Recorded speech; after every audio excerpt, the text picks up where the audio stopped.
Comment est-ce que ça va la Bow Army? Ça fait plaisir de vous retrouver. Il y a mon chien qui fout le bordel derrière. Bon les amis, est-ce que vous êtes prêts là? Aujourd'hui, on est parti pour un nouvel atelier où on va faire et fabriquer quelque chose qui m'a été longtemps demandé. On va retourner dans l'univers animation et plus précisément des studios Ghibli. Ou Ghibli, ça dépend comment vous prononcez. Et on va rattaquer un autre monstre du film Totoro, à savoir le Chabus. Donc pour rappel, on avait déjà fait Totoro, où est-ce qu'il est? Il est là. On avait déjà fait ce petit bonhomme. Donc je vous rappelle que les fichiers sont disponibles entièrement gratuitement sur le site. Et du coup aujourd'hui, on va fabriquer le Chabus. Chabus qui aura été une galère les gars, ça a été une galère de ouf à modéliser et à concevoir, donc ceux qui étaient là pendant les lives de Modé 3D, vous savez de quoi je parle. La plus grosse difficulté ça a été de trouver comment placer ses pattes, parce que la position du chat en fait est super relou à trouver. Il a vraiment trop de pattes ce chat là, il me saoule. Je sais pas comment les mettre ces pattes là. Ah je galère un peu là sur la pose de ce chat, et en vrai de vrai. Est-ce que ça rajoute vraiment quelque chose d'avoir autant de pattes? Est-ce que tout ça, vu que c'est censé être contre le mur, je les retire pas pour en faire vraiment un chasticot? Je remonte un peu la queue histoire qu'elle monte un peu plus haut comme ça. Et juste en fait il est couché quoi. Et donc c'était une galère de ouf. Donc j'ai trouvé une solution facile pour pallier à ce problème. Je lui ai retiré toutes ses pattes. Quand il n'y a pas de problème, bah du coup il n'y a pas besoin d'avoir de solution. Donc je vous propose qu'on passe sur le setup d'assemblage. Et puis bah on va pouvoir démarrer tout de suite. Bon alors on est parti les gars. Aujourd'hui pour le montage vous allez avoir besoin de 11 feuilles orange, 8 feuilles marron, une feuille beige, une feuille blanche et 2 feuilles jaunes. De toute façon vous allez retrouver le descriptif total à l'intérieur de la notice comme d'habitude. Pour le coup moi je vais pas utiliser du papier jaune, je vais utiliser du papier calque. Ça va être l'occasion pour nous de tester un truc que j'avais envie d'essayer depuis longtemps, c'est-à-dire de faire un papercraft sous forme de veilleuse slash lanterne. C'était le modèle parfait pour pouvoir tester ça, puisque dans le film ses yeux lui servent de phare. Et donc du coup voilà, soit utiliser du papier jaune pour faire un papercraft classique, soit comme moi, j'ai eu l'agréable surprise de voir que ça fonctionnait, vous pouvez utiliser du papier calque, imprimer dessus.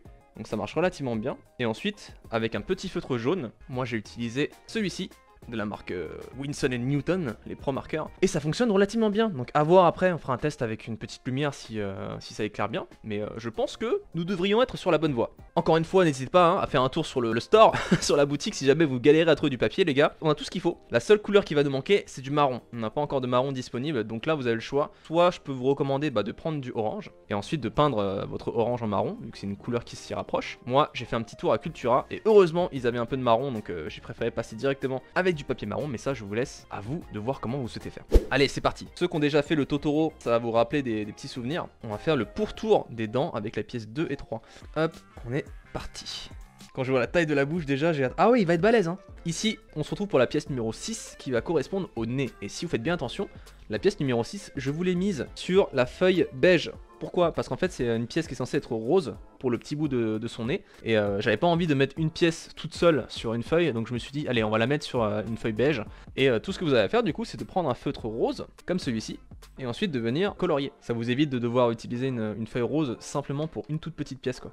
Donc là on va attacher le premier œil les amis, qui je le rappelle a été fait avec du papier calque, comme ça il a quand même les yeux un peu jaunes, et ça va laisser passer la lumière juste derrière, ça va être super chouette. Donc ça pour l'instant on n'a pas besoin, on va attacher la première oreille, et du coup on va pouvoir attacher sa petite crinière là, ça va nous permettre de refermer la tête là, histoire qu'elle se maintienne un peu mieux en place, et ensuite on va pouvoir attacher ses petites pupilles. Il a l'air creepy comme ça le Chabus, bah de toute façon le Chabus et Totoro, ils sont creepy de base hein. On va pas se cacher que ce sourire là il fait pas quand même un petit peu flipper. Regardez-moi cette petite bouille là.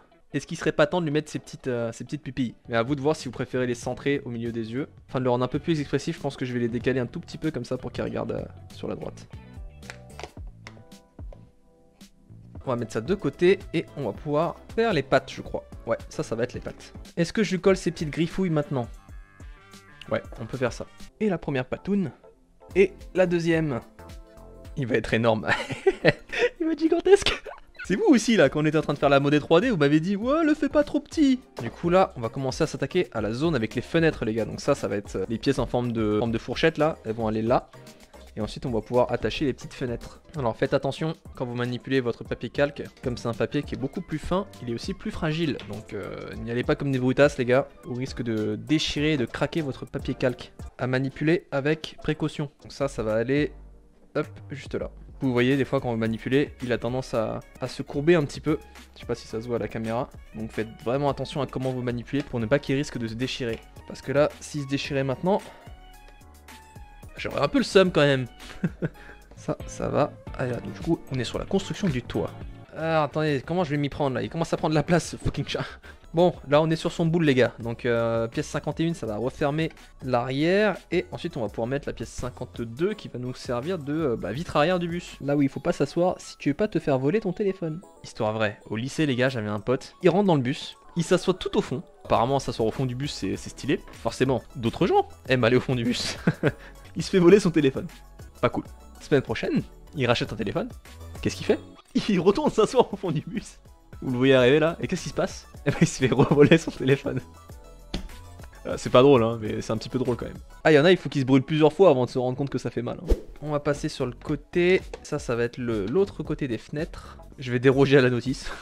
Je vais d'abord coller des fenêtres sur les pièces orange et après on viendra coller tout le truc sur le reste. Alors comment on va s'y prendre les gars? On va d'abord coller la pièce 62 là, et ensuite la 63. On va éviter de coller les deux en même temps. Du coup, on va pouvoir, je pense, le retourner. Ça va former la petite rayure marron qu'il a en dessous des fenêtres. Bon, on n'est pas loin de la fin, les amis, là. Je crois qu'il reste que 3-4 pièces pour pouvoir terminer tout le contour, là. Et puis après, on va pouvoir fermer par le dessous et on sera bien. Et voilà, les amis. Il ne reste plus qu'à refermer le papercraft par le dessous. Et on aura terminé. Et d'ailleurs, je pense que je vais peut-être le renforcer le dessous avec un peu de carton. Généralement, je vous recommande de faire ça seulement pour ceux qui vont au mur. Sauf exception qui confirme la règle pour le chabus. Puisque ce chat, comme vous l'avez vu, il est quand même assez balèze. Donc du coup, je pense que d'avoir un support sur le dessous, ça serait pas négligeable. Donc comment ça marche? Déjà, vous avez toutes les pièces qui vont sur la base. On va devoir coller ensemble. A few moments later. Donc là, j'ai ma base. Ensuite, je vais me saisir d'une petite planche de carton. Est-ce que ça, c'est assez grand? Oui! On rabat les languettes. Ensuite, je fais la même chose. Ensuite, on va se saisir d'un petit cutter. On va venir couper notre planche en prenant soin de retirer peut-être 5 mm à l'intérieur et à l'extérieur, de sorte à ce que la pièce en carton soit plus petite que le contour qu'on vient de tracer. Parce que cette planche de carton, on va venir la coller par-dessus notre morceau en papier. Donc il faut qu'elle soit un tout petit peu plus petite. Ensuite, on va mettre du scotch double face, les gars. Je vais le retourner. Et je vais prendre mon gros rouleau de scotch. Hop, on a notre support. Et on va devoir le coller à l'intérieur. Et on a un support solide. Il ne reste plus qu'à fixer ça sur le dessous. Et on aura terminé ce chabus. Quand on doit refermer un craft comme ça, le scotch double face, c'est quand même vachement pratique. Hein. Et je pense qu'on a terminé, les gars.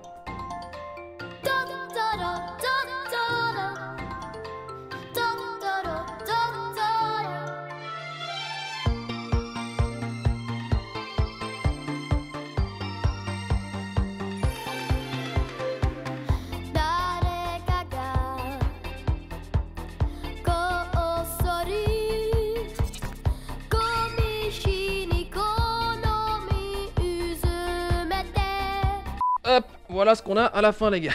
Le truc est immense, le truc est gigantesque. À la base, je vous rappelle qu'on était censé faire en sorte qu'il fasse la taille d'un vrai chat. Donc je sais pas quelle taille mesure votre chat, les gars. Je ne m'avance pas trop si je dis qu'il est un peu plus large que le vôtre. Mais il rend pas mal. J'arrive même pas à rentrer dans le champ tellement le truc est immense. On va se faire une petite comparaison par rapport à Totoro. Ça vous donne un ordre d'idée pour ceux qui veulent le monter et qui auraient déjà assemblé le Totoro. Faites pas les choses en petit ici. Oh, regardez-moi ça si c'est pas beau. Si vous mettez un ruban LED à l'intérieur, ce sera nickel. Ah bah voilà, en tout cas les amis, je pense que cet atelier est terminé. Je vous rappelle que les fichiers pour télécharger et monter votre petit chabus sont disponibles entièrement gratuitement, les gars, sur notre site store.eteworkshop.com. N'hésitez pas également à faire un tour pour pouvoir vous fournir en papier et pouvoir monter votre petit chabus. N'hésitez pas également à me dire en commentaire ce que vous aimeriez qu'on fabrique ensemble la prochaine fois et partagez cette vidéo aux plus grands fans de Ghibli que vous connaissez. On se retrouve très bientôt pour un prochain atelier. En attendant, je vous dis ciao ciao.